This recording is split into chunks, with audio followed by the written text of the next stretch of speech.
તો ભાજપ માટે કેમ એટલી નૈતિકતા નથી કે ભાઈ વારે ઘડી આખા દેશમાંથી તમે પકડીને લોકોને તમારી પાર્ટી ન લાવો? તો આ જે બાબત છે એને એમ સમજવાની કે ભાજપનો આખા દેશને સ્પષ્ટ સંદેશ છે કે અમે તમારી સામે વિકલ્પ જ નહીં વધવા દઈએ.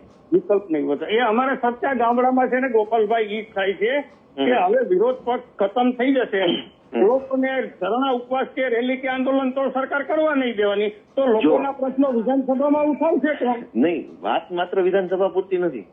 કોઈ માણસ વિરોધમાં હોય, તમે પેલા આખી વાત સમજો કે કોઈ માણસ સત્તા પક્ષની વિરોધ પક્ષમાં હોય, કોંગ્રેસમાં હોય કે આમ આદમી પાર્ટીમાં હોય, તો એનાથી ફરક શું પડે એ સમજો પેલા. જરૂરી નથી કે ધારાસભ્ય જ હોય, પક્ષનો પ્રમુખ હોય, પક્ષનો સંગઠન મંત્રી હોય, જિલ્લાનો પ્રમુખ હોય, કોઈ પણ જગ્યાએ હોઈ શકે.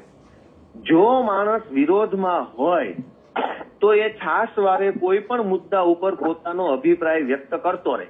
ખેડૂતનો મુદ્દો આવ્યો તો તરત ઈ બોલશે, વિદ્યાર્થીનો આવ્યો તો તરત બોલશે, મહિલાની વાત આવી બોલશે, પર્યાવરણનો મુદ્દો બોલશે.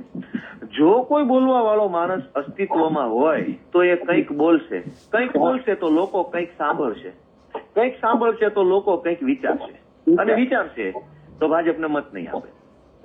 એટલે આ આખું ષડયંત્ર જે ભાજપનું છે એ એટલા માટે છે કે સામે કોઈ